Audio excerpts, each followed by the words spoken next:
ನಮಸ್ಕಾರ ಸ್ನೇಹಿತರೆ. ಇರಾನ್ನ ಮೇಲಿನ ಯುದ್ಧ ತುಂಬ ಸೀರಿಯಸ್ ಮೋಡಲ್ ಹೋಗ್ತಾ ಇದೆ. ಜಗತ್ತಿಗೆ ಎಲ್ಲ ಕಡೆ ಸಮಸ್ಯೆಗಳು ಉದ್ಭವ ಆಗಲಿಕ್ಕೆ ಆರಂಭವಾಗಿದೆ. ಇದರ ನಡುವೆ ಅಮೆರಿಕದ ಅಧ್ಯಕ್ಷ ಡೊನಾಲ್ಡ್ ಟ್ರಂಪ್ ಒಂದು ಯೋಚನೆ ಮಾಡ್ತಿದ್ದಾರೆ.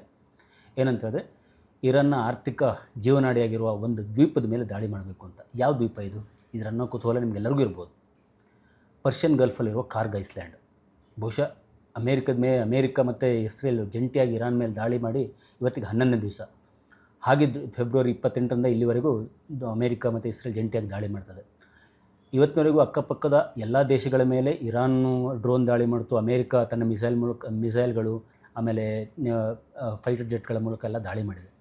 ಹಾಗಿದ್ದರೂ ಈ ಕಾರ್ಗ್ ಐಸ್ಲ್ಯಾಂಡ್ ಅನ್ನೋ ಭೂಮಿ ಮೇಲೆ ಮಾತ್ರ ಇವತ್ತಿವರೆಗೂ ಯಾವುದೇ ದೇಶದ ಕ್ಷಿಪಣಿಗಳಾಗಲಿ, ಡ್ರೋನ್ ಆಗಲಿ, ಬಾಂಬ್ಗಳಾಗಲಿ ಬಿದ್ದಿಲ್ಲ. ಅದಕ್ಕೆ ಕಾರಣ ಇಷ್ಟೇ.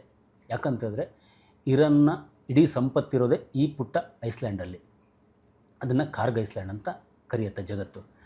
ಇಲ್ಲಿನ ಯಾಕಿದಿಷ್ಟು ಪ್ರಮುಖ ಅಂತ ಹೇಳಿದ್ರೆ, 90% ಇರಾನ್ನ ತೈಲ ಈ ದ್ವೀಪದಿಂದ ನಿಮಗೆ ಜಗತ್ತಿಗೆ ಸಪ್ಲೈ ಆಗುತ್ತೆ. ಇಲ್ಲಿಂದ ಹಾರ್ಮುಜ್ ಜಲಸಂಧಿ ಮಾರ್ಗವಾಗಿ ವಿಶ್ವದ ಎಲ್ಲ ಕಡೆ ಅದು ಸಪ್ಲೈ ಆಗುತ್ತೆ. ಹಾಗೇನಾದರೂ ಈ ಐಸ್ಲ್ಯಾಂಡ್ ಮೇಲೆ ಅಮೇರಿಕ ದಾಳಿ ಮಾಡ್ತು ಅಂತ ಹೇಳಿದ್ರೆ, ಇರಾನ್ನ ಈ ಮಿಲಿಟ್ರಿ ಶಕ್ತಿಗೆ ಹಣಕಾಸು ಸಹಾಯ ಏನಾಗುತ್ತೆ, ಅದು ತೈಲದಿಂದ ಬರಬೇಕು. ತೈಲ ಈ ಐಸ್ಲ್ಯಾಂಡಿಂದನೇ ಸಪ್ಲೈ ಆಗಬೇಕು. ಇದ್ರ ಮೇಲೆ ದಾಳಿ ಮಾಡ್ತು ಅಂತೇಳಿ ಇರಾನ್ ಅರ್ಧಕ್ಕರ್ಧ ಕುಸಿದು ಹೋಗುತ್ತೆ ಅಂತ ಅಮೇರಿಕದ ಪ್ಲ್ಯಾನ್. ಬಟ್ ವಿಷಯ ಹಾಗಲ್ಲ.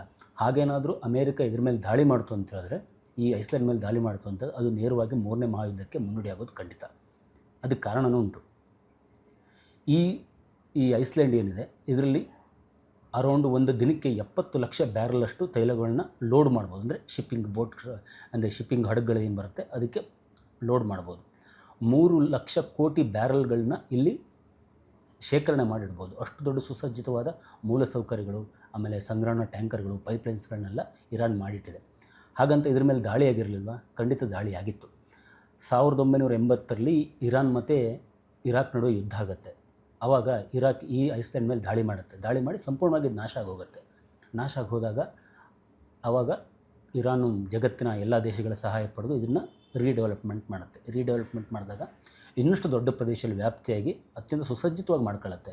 ಈಗ ಅಮೇರಿಕದ ಇದ್ರ ಮೇಲೆ ದಾಳಿ ಮಾಡುವಂಥ ಒಂದು ಯೋಚನೆ ಮಾಡಿದೆ. ಹಾಗೇನಾದರೂ ದಾಳಿ ಆಯಿತು ಅಂತ ಹೇಳಿದ್ರೆ ಜಗತ್ತು 3ನೇ ಮಹಾಯುದ್ಧದತ್ತ ನೋಡೋದು ಖಂಡಿತ.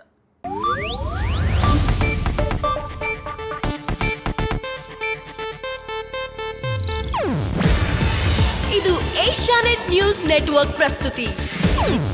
ನೀವು ನೋಡ್ತಿದ್ದೀರಾ ಏಷ್ಯಾನೆಟ್ ಸುವರ್ಣ ನ್ಯೂಸ್.